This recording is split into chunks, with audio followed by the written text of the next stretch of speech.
A graça e a paz, meus irmãos. Estamos aqui para nosso segundo capítulo do livro de Zacarias. Você já pode aí nas tuas redes sociais compartilhando a nossa live. E nós já vamos começar. Amém? Amém. Paz e graça a todos. Mais uma vez nós estamos aí agradecendo a companhia dos irmãos para mais um estudo do livro de Zacarias, como o pastor falou, esse livro de profecias, de visões, onde a gente vem aprendendo cada dia mais da palavra do Senhor. E hoje, em especial, a gente está completando um ano de leitura bíblica, assim, de exposição bíblica no livro dos profetas menores, e já quase se encerrando aí, só falta mais um profeta, para a gente encerrar essa exposição. Amém, meus irmãos, graças e paz a todos.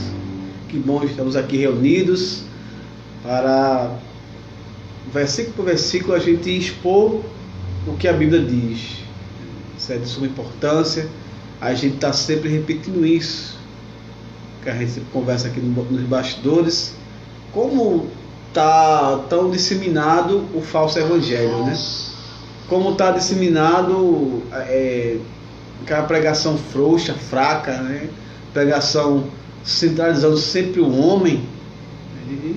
Quando se vê o estudo versículo por versículo e capítulo por capítulo, realmente a gente tem que prestar atenção, tem que dar valor, meus irmãos, como disse o pastor, compartilhe aí, porque é a palavra que nos deixa de pé, é a palavra que realmente faz com que a gente se chegue mais a Deus, a palavra junto com a oração, evidentemente.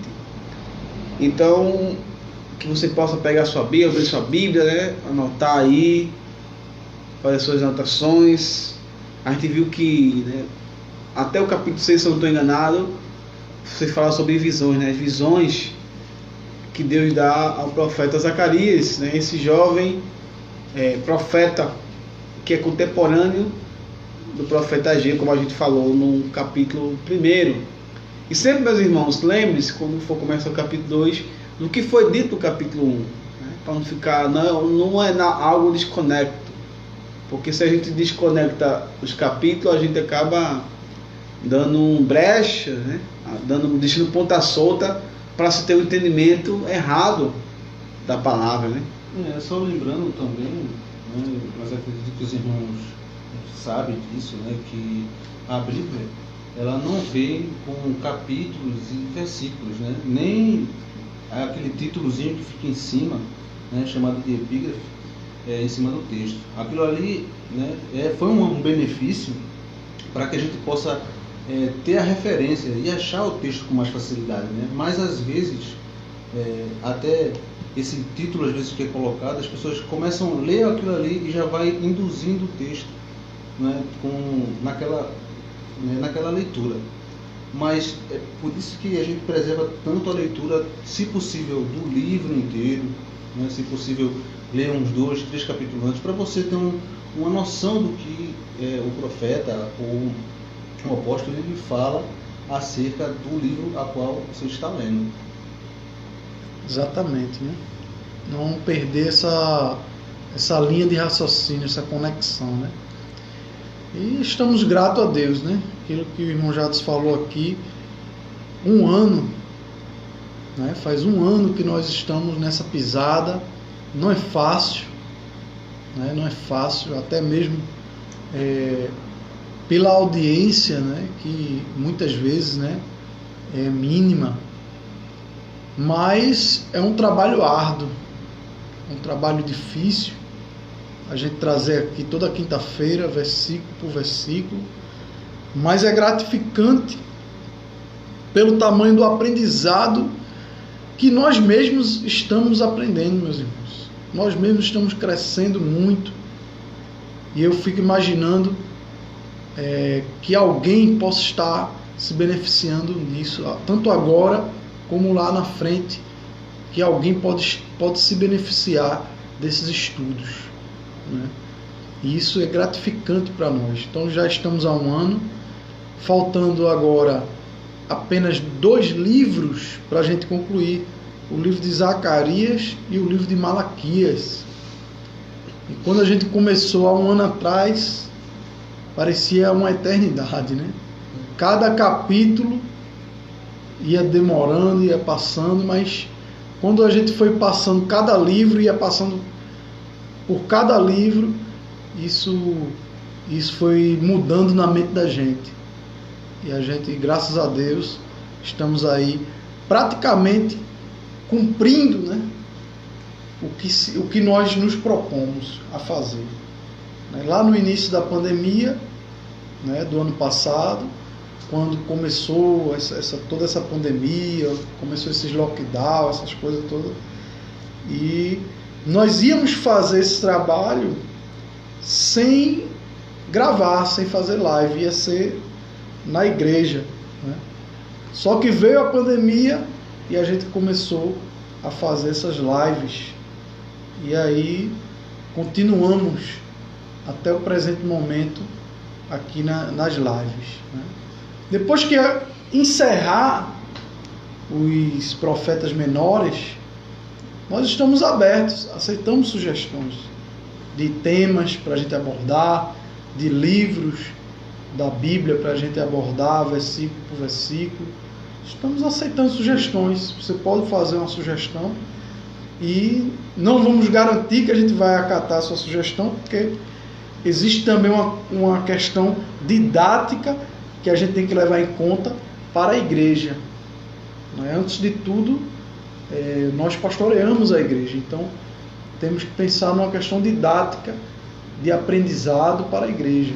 Mas, dependendo da opinião, da sugestão que você der, nós podemos até acatar. Amém?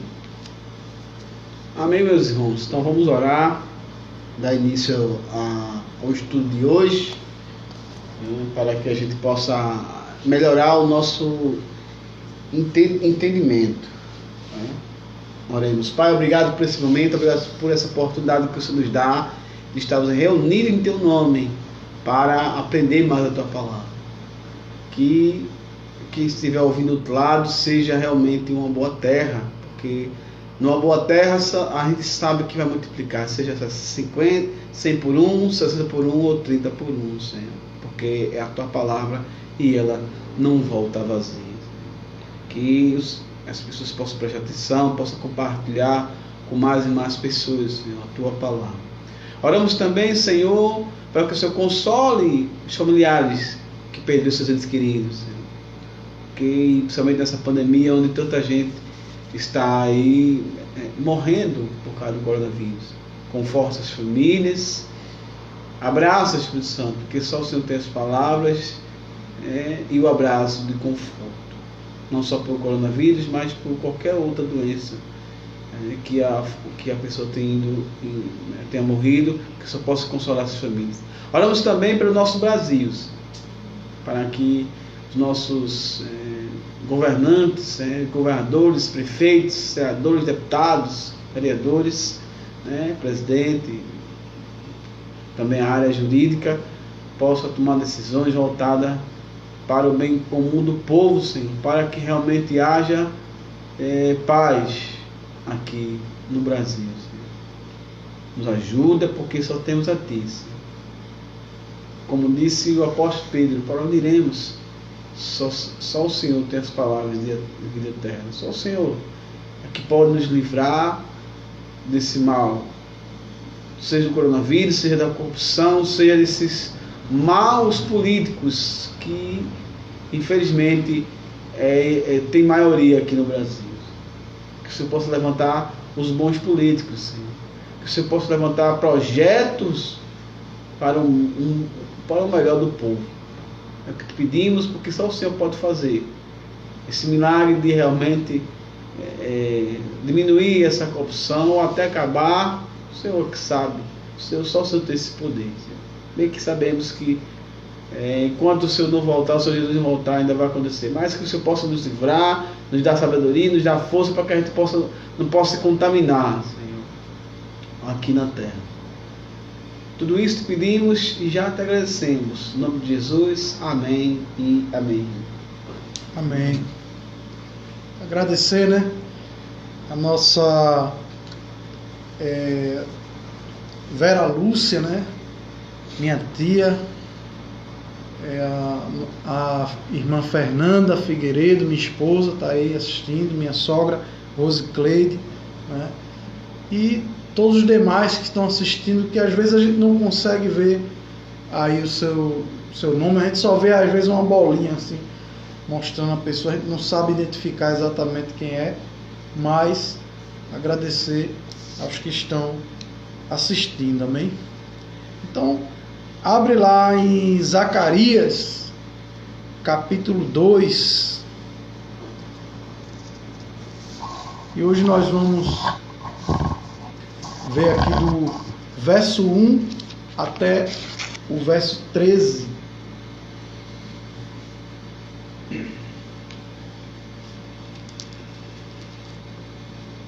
É a terceira visão do profeta Zacarias.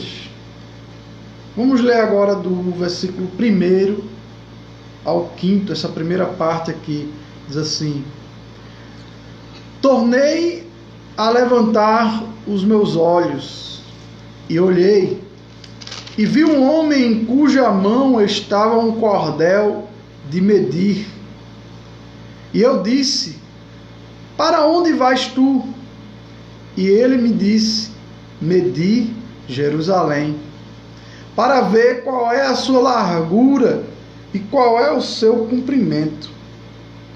E eis que saiu o anjo que falava comigo, e outro anjo lhe saiu ao encontro, e lhe disse: corre, fala a este jovem, dizendo: Jerusalém será habitada como as aldeias sem muros, por causa da multidão nela, dos homens e dos animais. E eu, diz o Senhor, serei para ela um muro de fogo em redor, e eu mesmo serei no meio dela a sua glória. Então, meus irmãos, vemos aqui o início da visão de Zacarias, onde ele começa ali no versículo 1 a ver um homem que estava com um cordão de medir, e ele vai medir toda Jerusalém, que está desabitada, que está ali destruída, que está com os seus muros derrubados, que está com o seu templo derrubado devido à invasão do inimigo anos antes. E agora eles retornam do cativeiro babilônico, alguns retornam do cativeiro babilônico, e tem essa visão de Jerusalém destruída, que não é uma visão, é uma realidade. Mas Zacarias tem essa visão, o profeta Zacarias, e ele vê esse homem indo medir, como se estivesse medindo ali para fazer a reconstrução de Jerusalém, como se estivesse ali fazendo as devidas medições ali. E o anjo diz a Zacarias: olha, corre, vai lá, fala para ele que Jerusalém não vai ter muro.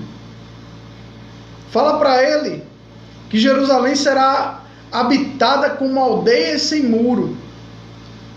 Fala para ele que Jerusalém vai ser habitada por uma grande multidão de homens e de animais.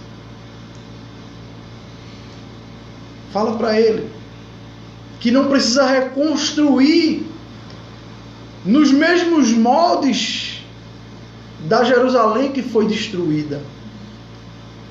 Deixa a Jerusalém que foi destruída para trás.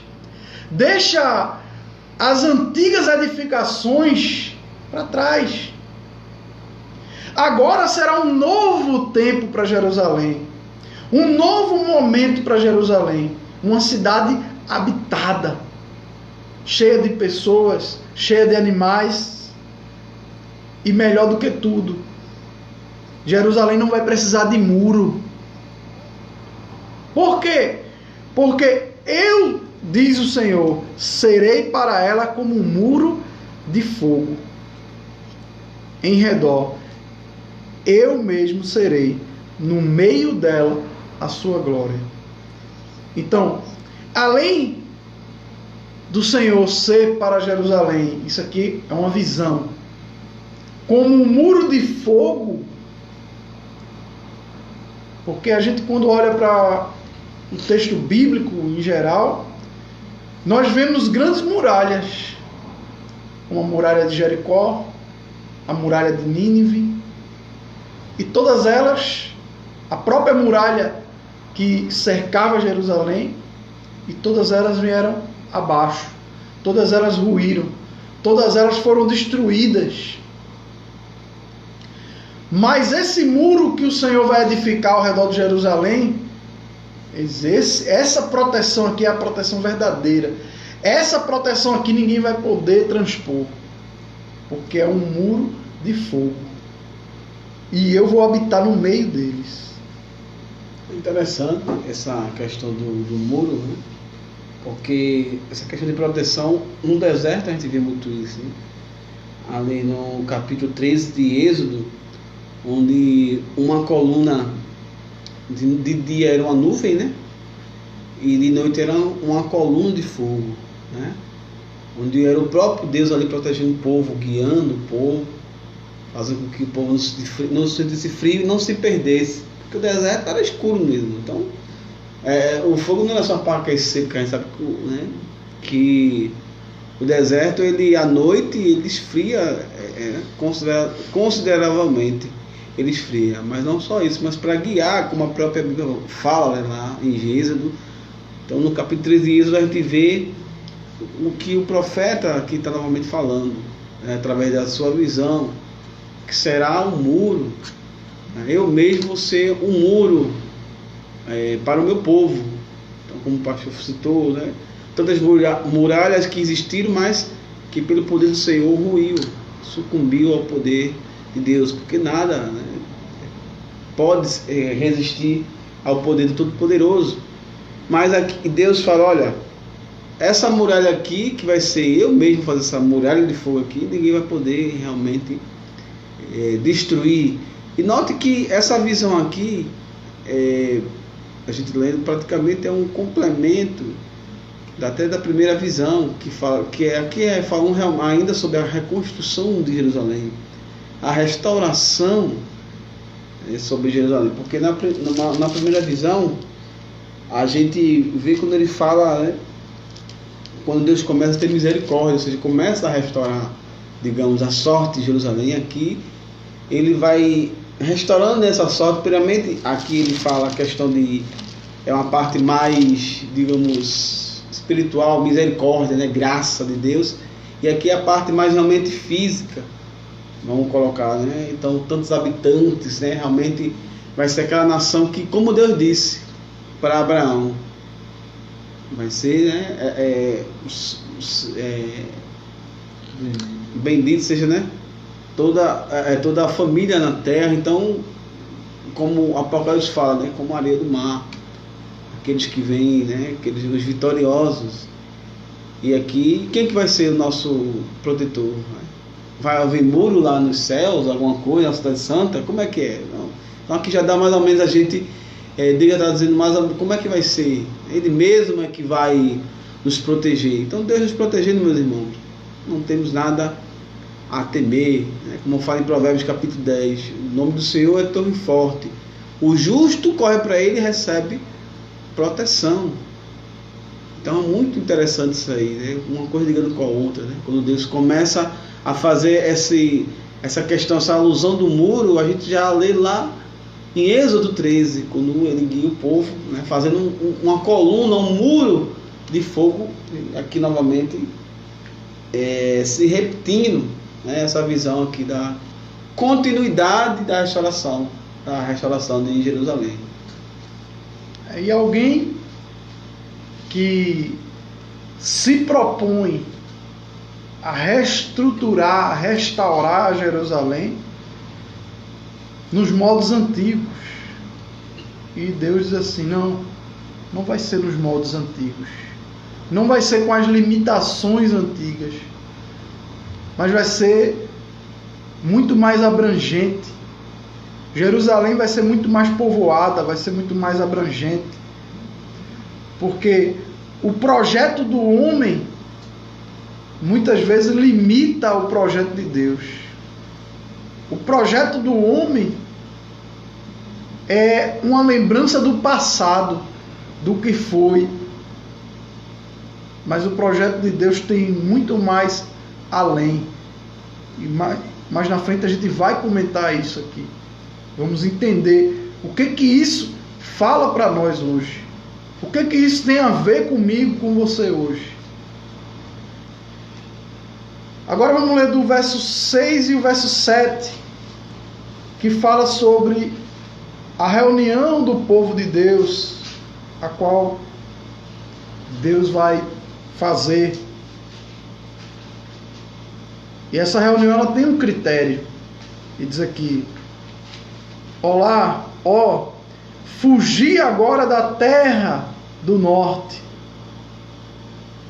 diz o Senhor, porque vos espalhei como os 4 ventos do céu, diz o Senhor. Ó Sião, livra-te tu que habitas com a filha da Babilônia. Então, Deus manda o seu povo voltar para a terra prometida. Deus manda o seu povo sair da Babilônia. Mas não somente sair da Babilônia, mas Deus alerta ao seu povo que muitos já estavam acomodados, muitos já estavam acostumados, muitos já estavam bem, muitos já tinham plantado suas vinhas, feito seus comércios, muitos já estavam até se relacionando, muitas vezes ali com os babilônicos, de diversas maneiras. Outros já estavam adorando até os deuses ali, outros já estavam servindo de uma outra maneira. E Deus diz para eles não só sair da Babilônia, mas também que a Babilônia ficasse lá, que não trouxesse a Babilônia com eles. Fugir da Babilônia, o termo é esse, fugir. Ou seja, se apressa, corre daí, sai desse meio aí, te apressa a sair daí. Tu que vives, que habitas com a filha da Babilônia. Ou seja, está misturando aí o povo. Ninguém sabe mais quem são os filhos de Deus, quem são os filhos da Babilônia. Vocês que estão misturando, vocês que estão aí com essa comunhão demasiada aí com os babilônicos, foge daí, sai daí e retorna para a Terra Santa, retorna para Jerusalém. Para a gente entender melhor esse versículo, né, o complemento dele é lá em Apocalipse, no capítulo 18, verso 4, quando o apóstolo João lhe fala praticamente a mesma coisa, aqui, né? Fugir dela, né? Sai dela, povo meu, né? Diz assim, 18:4, né, Apocalipse. Então ouvi outra voz dos céus que exclamava: retirai-vos dela, povo meu, para não seres cúmplices em seus pecados e para não participardes das pragas que atingirão, né? Então, como disse o pastor, então Deus estava dizendo para que eles saíssem lá, porque o perigo era iminente para aquela nação. Por quê? Para quê eles deveriam sair? E por quê? Para que eles não fossem cúmplices do pecado daquele povo. Porque aquele povo, o juízo de Deus chegaria até eles. Então Deus já avisando: olha, sai dela, né? Sai dela, povo meu, sai da filha de Sião, já passou o tempo de cativeiro. Então o momento agora de libertação, vocês foram libertados. Então por isso que ele fala aqui, para que o povo realmente saia do norte, porque do norte realmente fazendo ali sobre o exército inimigo, sobre a nação, que foi por tanto tempo deixou o povo cativo, vinha da região do norte. Então aqui Deus está falando sobre o cativeiro, como foi o cativeiro, como diz o pastor bem falou, saia de lá e não traga nada de lá, deixe tudo lá. Saiu, então chega aqui realmente, como a gente está falando aqui nos bastidores, vazio, para que Deus possa lhe encher, para que Deus possa realmente derramar do seu espírito na sua vida, para que você não seja cúmplice, como a gente leu aqui em Apocalipse, do povo lá. Porque assim, você sabe que tem que sair, Deus avisa e você fica lá, então se tornou o quê? Cúmplice, É como quando uma mãe da gente fala, não anda com fulano, vai para ali, porque que se ajuda com pouco, farelo come, Em miúdos é praticamente isso aqui, Olha, cuidado com você, fugir daí, porque quando chegar o juízo, então vai vir para quem tiver aí. Então é bem interessante como uma coisa liga a outra, O versículo explica melhor o outro, Por que ele está falando corre dela, para sair dela? A gente vai no Apocalipse e vê o porquê. Claro que Apocalipse, essa Babilônia é uma Babilônia figurativa que o apóstolo João está falando, mas aqui não é tão figurativa, aqui realmente está falando Babilônia física. Eu estou falando esse versículo do Apocalipse para a gente entender o porquê, o sentido do porquê. Porque o juízo viria, então o sentido é esse: o juízo viria para aquela cidade, sobre aquela nação, para que o povo saísse dela, para que o povo deixasse, Já passou os 70 anos de cativeiro, Agora vocês são livres. Então, voltem, quem não adorar, voltem a adorar seu Deus, voltem realmente a ter intimidade apenas com o único Deus. Amém.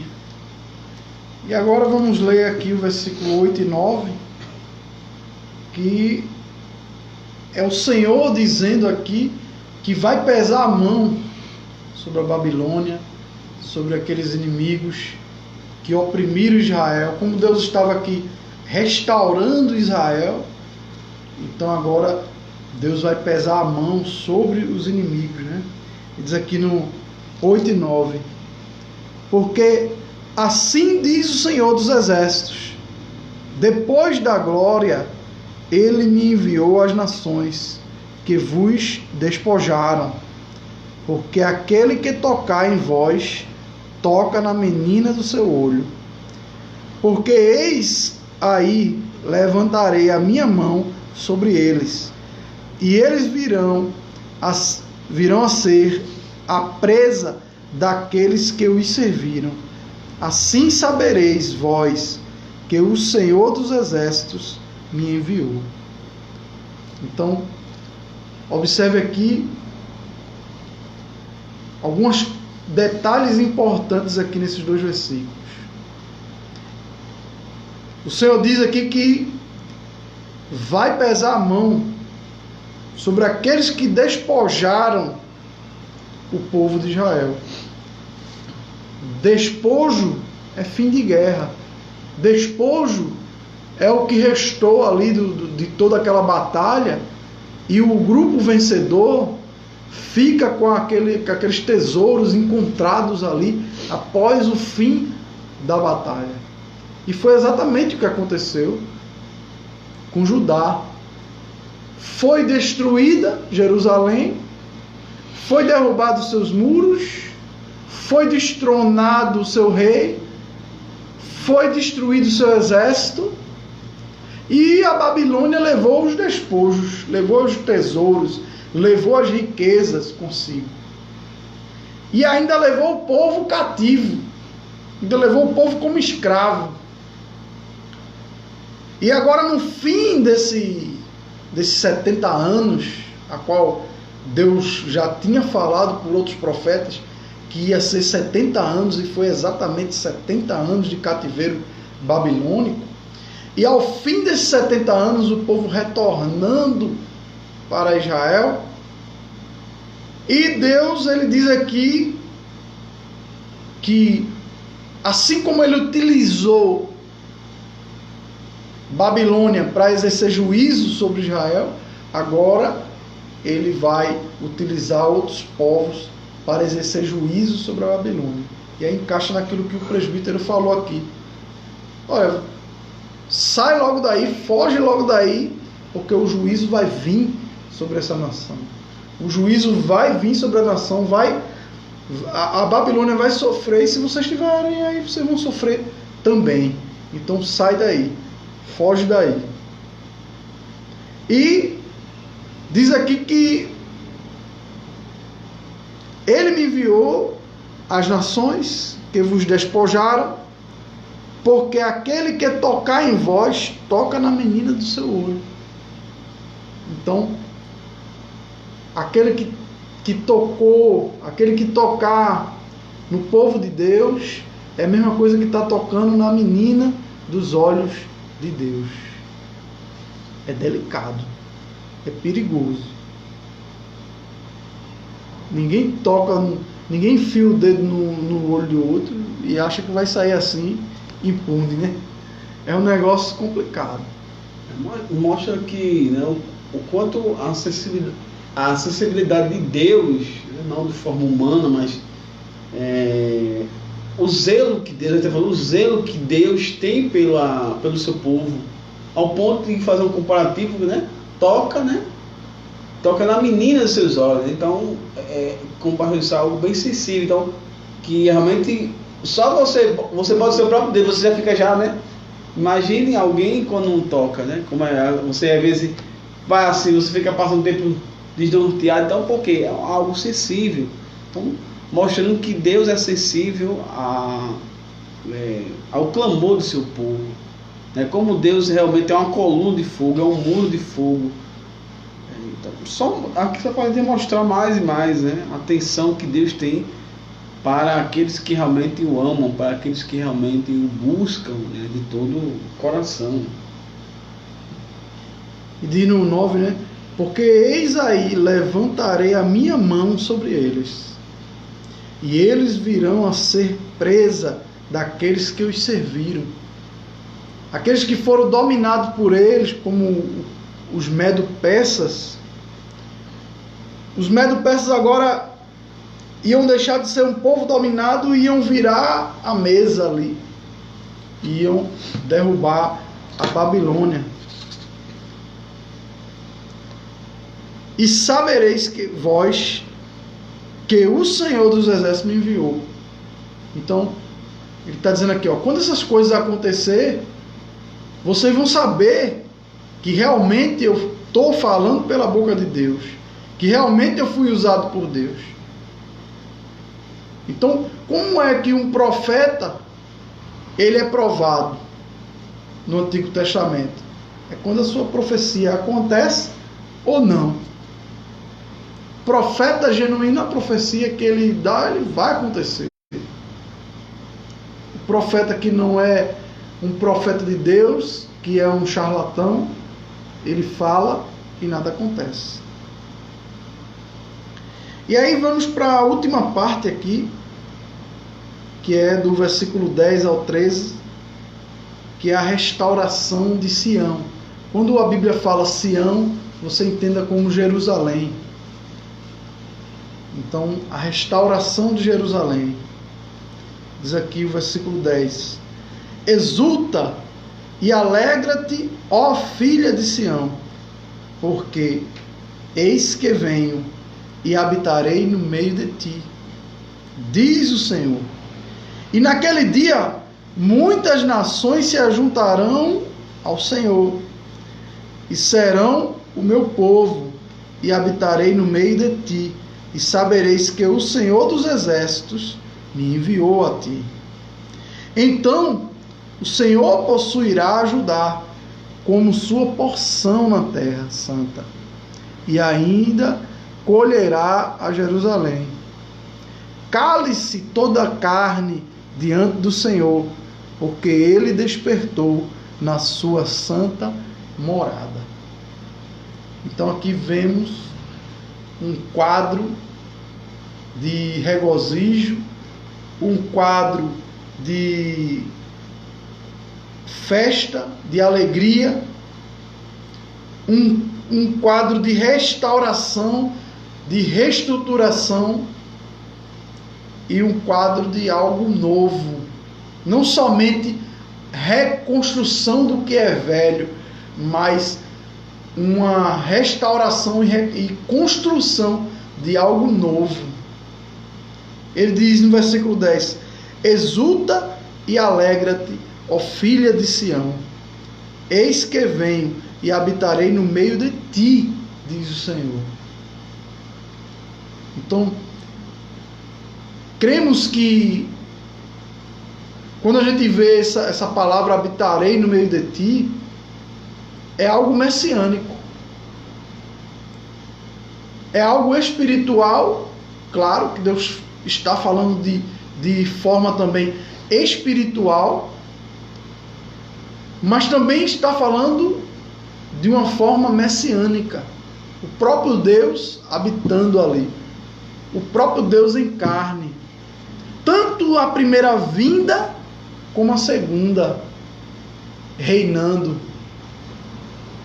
A primeira, ele veio para sofrer pelos pecados da humanidade. Ele veio para ser um homem plenamente capaz de interceder por mim e por você, porque em Hebreus diz que não temos sumo sacerdote que não seja capaz de se compadecer das nossas fraquezas. E plenamente Deus, ele ressuscitou ao terceiro dia e selou a nossa salvação. E agora nós aguardamos a sua segunda vinda, reinando a partir de Jerusalém toda a humanidade. E aqui é algo que muitos judeus não aceitam até hoje, que todos os povos se renderão ao Senhor.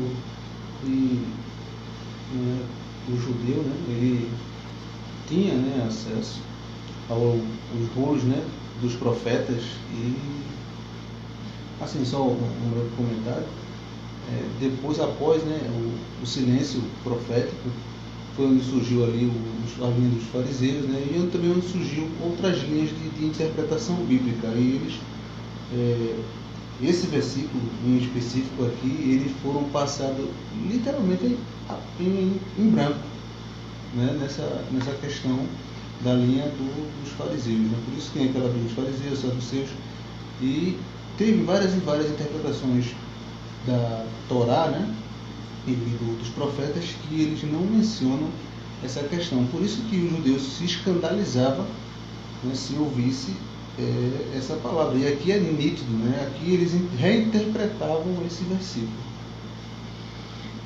O versículo 11, e naquele dia muitas nações se ajuntarão ao Senhor, e serão meu povo, e habitarei no meio de ti, e saberás que o Senhor dos exércitos me enviou a ti. Veja, muitas nações se ajuntarão ao Senhor. Conversões. É o que nós vemos até hoje. Pessoas de vários povos, línguas, nações sendo alcançadas pelo Evangelho. E por fim, porque isso aqui é uma visão que ainda vai acontecer, essas nações estarão reunidas num só reino. E quem vai reinar é o Senhor Jesus em glória. E ele diz: então o Senhor possuirá a Judá, sua porção na terra santa, e ainda escolherá a Jerusalém. Cale-se toda a terra, toda a carne diante do Senhor, porque ele despertou da sua morada. Cale-se toda a terra. Esse versículo aqui, ele passa uma imagem para a gente, como se Deus estivesse levantando do trono. E ele diz: se cale toda a terra, que Deus se levantou do trono. Ele vai agir. Ele vai colocar tudo isso em prática. Ele vai fazer com que tudo isso aconteça. Se calem, que vocês vão ver o que o Senhor vai fazer.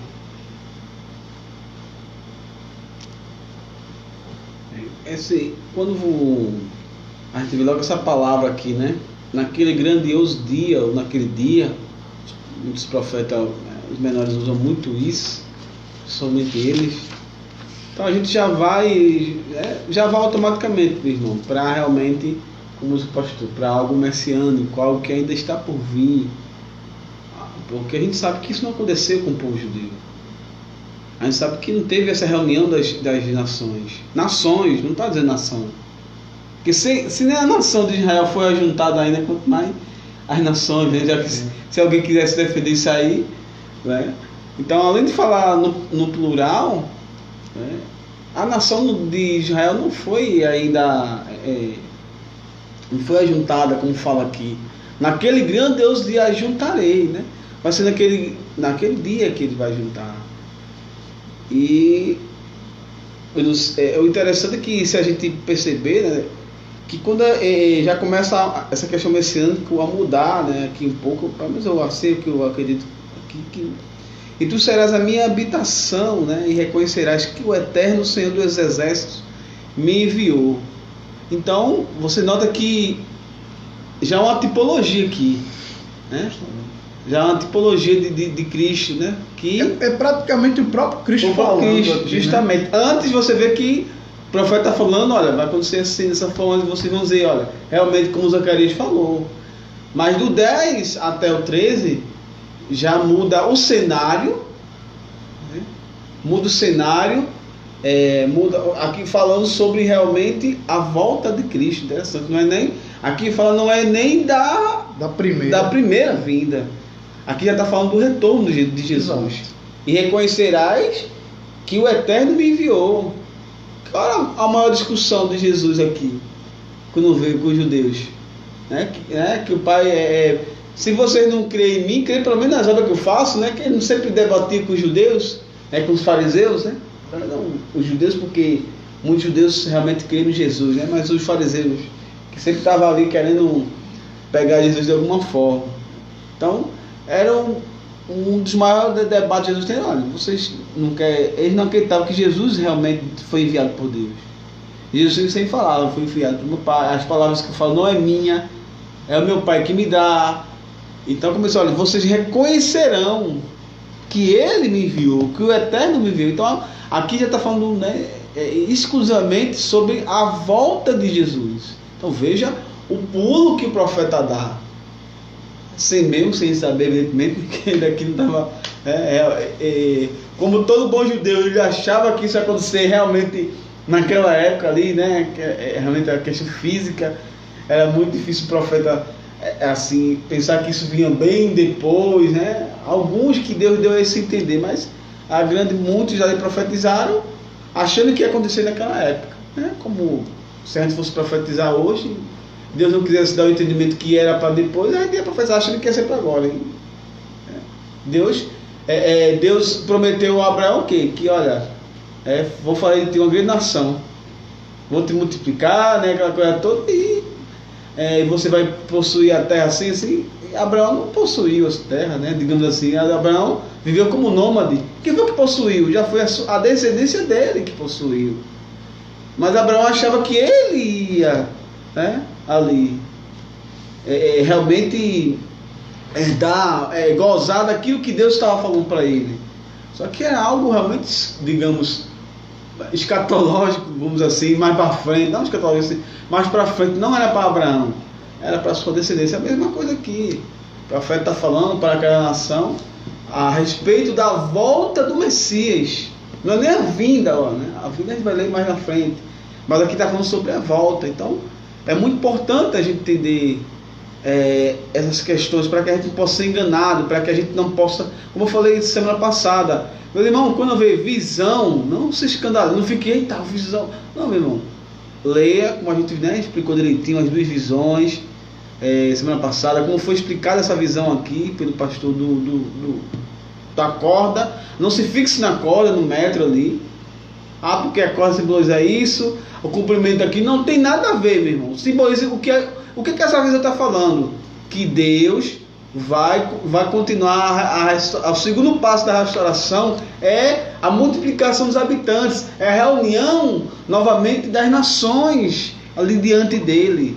Então esse é o significado da visão, de um futuro mais na frente, que é realmente naquele grandioso dia, não é nem aquele dia, ele vai mais além, naquele grandioso dia, como disse o pastor, o próprio Jesus falando, vocês vão reconhecer que Deus, que o Eterno, Ele me enviou, né? Os judeus que hoje não reconhecem que o Cristo, né, foi enviado por Deus, vai chegar um tempo aqui, como está dizendo aqui, que eles vão reconhecer.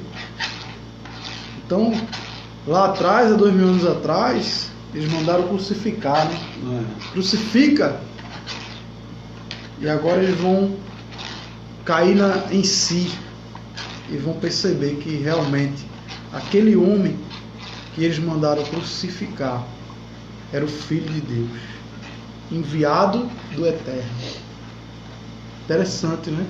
Interessante o profeta Zacarias, porque ele passa pelo passado, pelo presente dele lá e pelo futuro que não chegou nem pra gente ainda. Ele já está falando. E ele já está falando. Como você, importante também ressaltar, como o presbítero falou, né, a visão ali é algo bem específico. E você vê que na visão de Zacarias, principalmente, toda a visão dele, ela vem sendo já falada, né?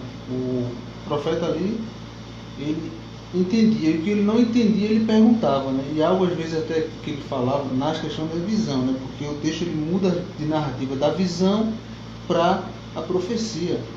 E no próprio versículo, no primeiro, onde ele vem falando ali a visão, onde o anjo vem vem aquele homem com a fita de medir, e o outro diz a ele, não, né? Porque ele vai fazer como uma cidade vai ser como uma aldeia, sem muros, onde vai, no caso, ter muitos habitantes. Você posso assim dizer, fazendo uma analogia com os judeus que acreditavam que seriam só entre eles ali, e Cristo ele abriria, com a sua morte, trazendo o evangelho para todas as nações, por isso trazendo todos os habitantes, né, no caso o seu povo, né, abrangindo para a cidade em si, né, que ele não precisaria de muros, porque ele mesmo seria a proteção ali, né, como foi falado, como uma coluna de fogo. Amém. Então, meus irmãos, para a gente entrar agora nessa parte das aplicações, o que esse texto traz como lições, como alertas, como sentido de vida para nós hoje? O que esse texto fala para nós hoje? Além de muitas coisas que nós já falamos aqui, o que esse texto traz para mim e para você? São 4 coisas. A primeira e a segunda eu tiro do versículo 4 e versículo 5, que diz assim: ele disse, corre, fala a este jovem, dizendo, Jerusalém será habitada como as aldeias sem muros, por causa da multidão nela, dos homens e dos animais. E eu, diz o Senhor, serei para ela um muro de fogo em redor, e eu mesmo serei no meio dela a sua glória.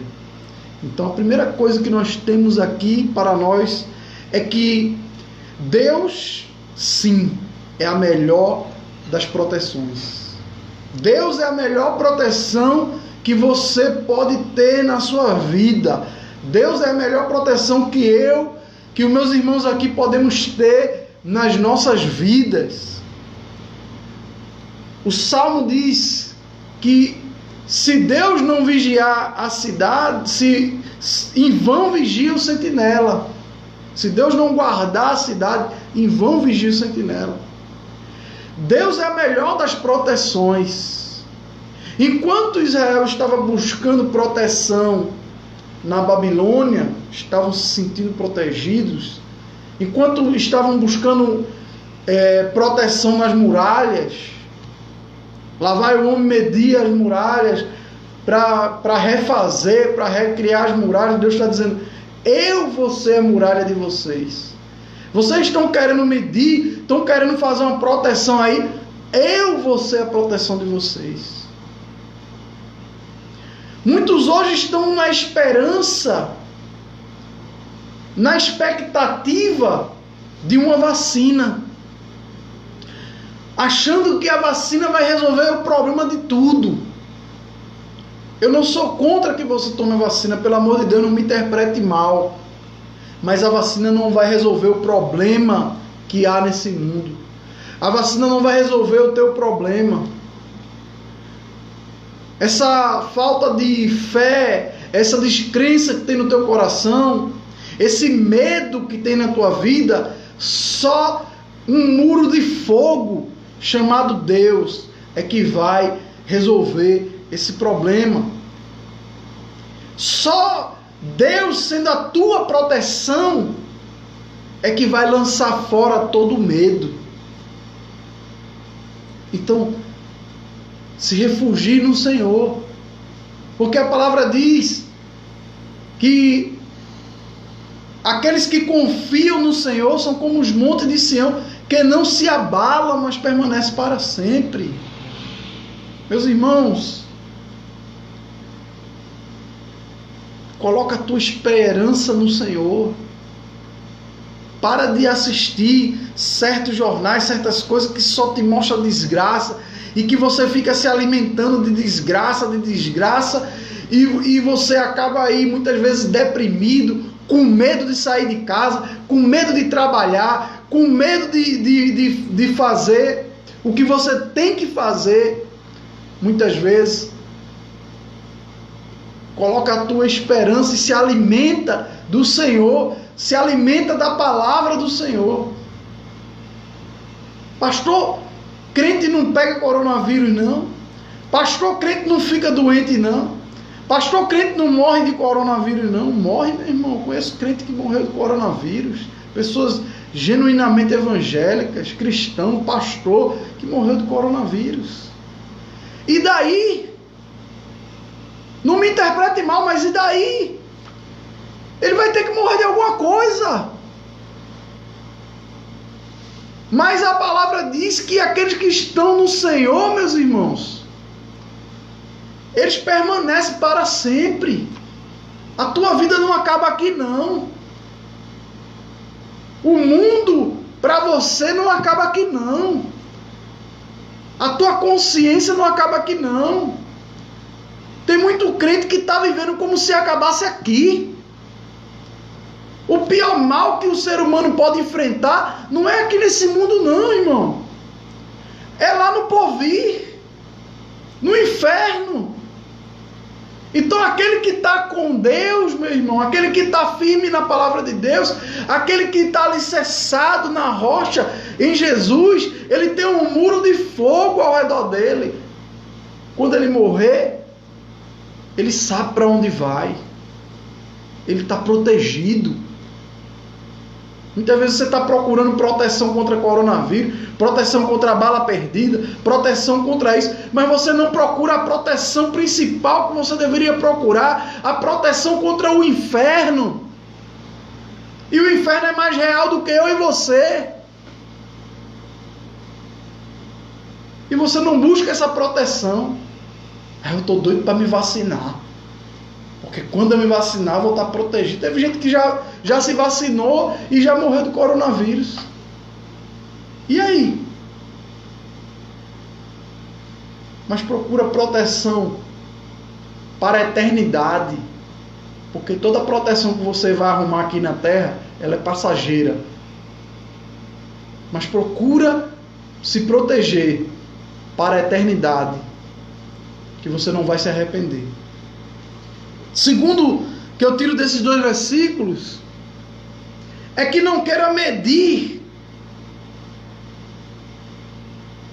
não queira dar a sua medida para o reino de Deus, não queira dar a sua medida para os projetos, para os planos de Deus. Porque às vezes você olha para certo ministério e você diz, isso é um ministério de sucesso. E você olha para outro ministério e diz, esse não é um ministério de sucesso.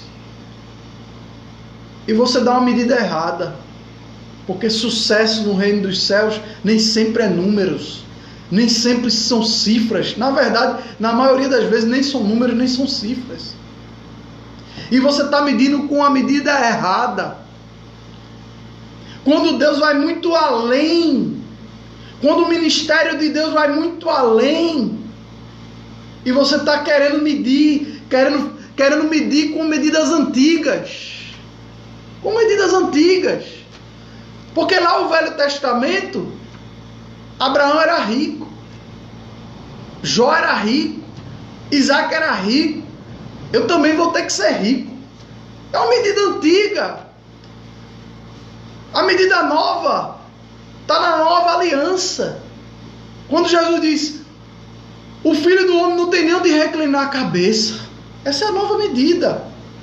A nova medida é quando Jesus olha para o jovem rico, e em vez de Jesus parabenizar e dizer a ele, Deus está contigo porque tu é rico, tu é próspero, logo se vê que Deus está contigo. Não, Jesus diz para ele, olha, pega tudo que tens, vende, dá aos pobres e depois vem e me segue. Em outras palavras, fica pobre e vem. Então veja que a medida da nova aliança, ela é diferente da medida da velha aliança. E você está querendo medir as coisas com a medida da antiga aliança. Não, porque Abraão foi próspero. A gente também tem que ser muito rico. Está medindo com a medida antiga. Outra coisa que se passa também com a sua medida antiga é a sua vida no passado.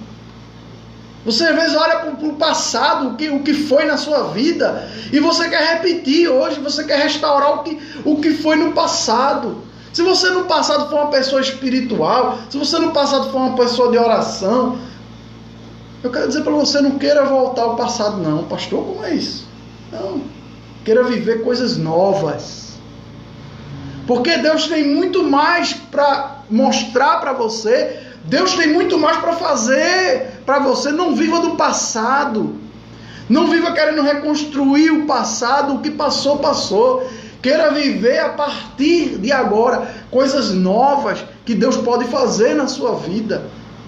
Ainda maiores, ainda melhores do que no passado. E mais maduras.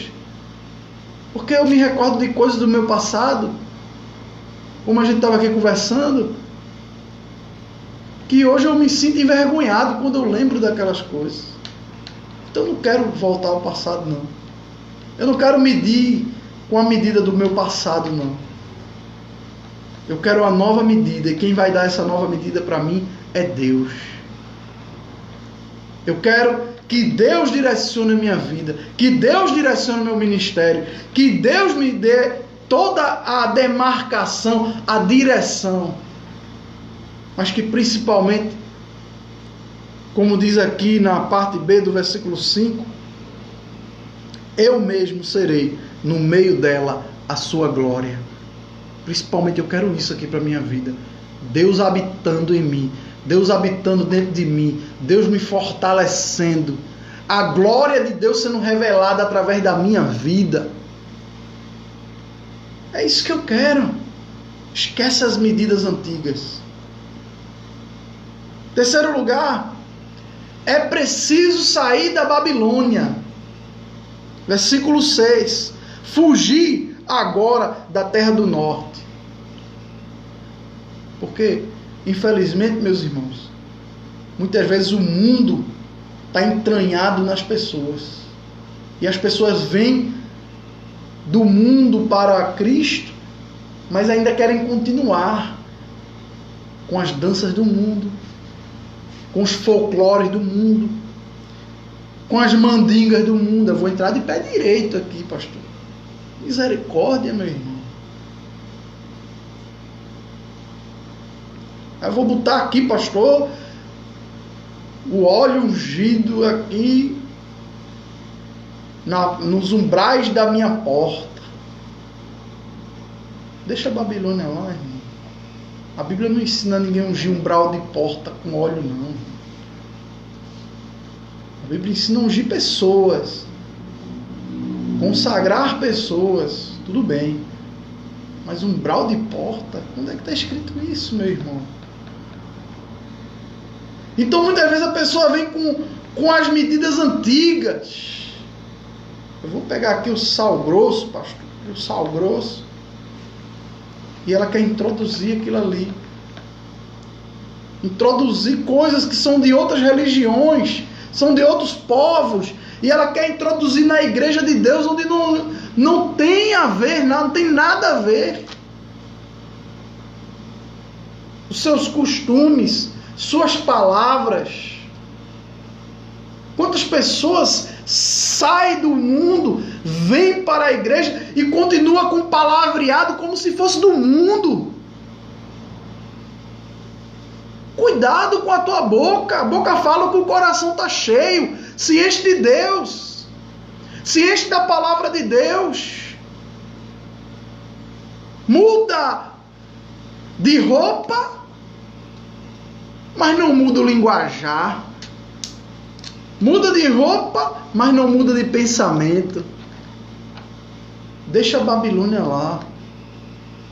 Não traz a Babilônia, não. Quero fazer. Certa vez chegou uma pessoa para mim. Pastor, eu tive uma ideia. E eu sou uma pessoa aberta a ideias. Desde que essas ideias estejam em linha com a palavra. Quem me conhece sabe. Pastor, eu tive uma grande ideia. Sentei com a pessoa, vamos lá, vamos ouvir a sua ideia. Pastor, vamos fazer na igreja um São João com Cristo. Bem, essa ideia não é nova não, viu? Já tiveram essa ideia antes de você. Não é genuína, não é nova não. Eu disse, minha irmã, infelizmente eu não vou poder aderir à sua ideia. É uma ideia que vai chamar muita gente para a igreja. Não tenho dúvida. São João com Cristo, forrozinho no meio da igreja, vai chamar muita gente, vai ser muita... Ó. Não é isso que o senhor quer, pastor? Ter centenas, ter milhares de pessoas aqui? Não é isso que eu quero não. Eu quero ter centenas e milhares de pessoas convertidas e não convencidas e não atraídas por outra coisa que não seja a palavra de Deus. Se a palavra de Deus não converter, meu irmão, não é forrozinho no meio da igreja que vai converter ninguém, não. Não é sorvetada que vai converter ninguém, não. Não é balada gospel que vai converter ninguém, não. Se a palavra de Deus não converter, pode ficar certo, ninguém mais converte. Eu já saí da Babilônia. Deixa a Babilônia lá. Deixa a Babilônia lá. Forró, gospel, não existe não. Existe forró. Forró, gospel não existe não, irmão. Não entre nessa não. Eu não estou falando exatamente do ritmo, da batida, da letra, não. Eu estou falando do que querem fazer no meio da igreja. Como eu já vi, botar fogueira no meio da igreja, pessoal vestido de quadrilha e dançando quadrilha no meio da igreja. Deixa a Babilônia lá, irmão. Deixa a idolatria lá. Deixa tudo aquilo lá. Vem servir a Deus. Não queira que Deus sirva a você. Venha servir a Deus. E quando eu venho servir a Deus, é Ele que vai dizer a mim o que é que eu tenho que fazer ou não. Você já viu, o camarada é o funcionário da casa. Foi contratado hoje. Aí ele chega para o patrão e diz, patrão, olha, eu quero botar essa televisão aqui desse lado, essa estante aqui está muito feia aqui, a gente vai botar ali do outro lado. Poxa, tu é o funcionário. O patrão vai dizer, tu quer mandar aqui, vai-te embora. Aqui quem manda sou eu. Então tem muita gente querendo inverter as coisas com Deus. Querendo dizer a Deus o que Deus tem que fazer. Deus sabe, meu irmão. Não venha querer fazer a sua medida não aqui não. Deus é que sabe o que Ele vai fazer. É preciso sair da Babilônia. E por último, eu quero te dizer que o dia da restauração está próximo. A gente leu do verso 10 ao 11. Deus vai reunir as nações. Lemos que entendemos, compreendemos aqui que quem está falando aqui é o próprio Cristo, que vai vir. E na primeira vinda ele veio como Salvador, mas nessa segunda vinda ele vai vir como juiz, como Senhor, como Rei. E eu quero estar dentro do seu reinado. E eu quero estar com Ele. Esse dia está chegando, os sinais já estão aí. Não pense que coronavírus aconteceu aleatoriamente, não. É mais um dos sinais. É mais um de tantos sinais que nós já vemos. Onde a Bíblia diz que o amor de muitos esfriará. Onde a Bíblia diz que nos últimos dias os homens serão gananciosos, amantes de si mesmo. Onde a gente vê que na Bíblia tudo o que a Bíblia diz se cumpre. E não é essa última profecia da Bíblia que vai deixar de se cumprir. Que foi falada por Zacarias, que foi falada por Daniel, que foi falada por tantos profetas, que foi falada pelos apóstolos e foi falada pelo próprio Cristo. E não vai deixar de se cumprir. Então o dia está próximo. E se o dia está próximo, meus irmãos, aquele que está de pé, cuide para que não caia. Confia no Senhor. E você será como o monte de Sião, que não se abala, mas permanece para sempre. Cuida! Cuida!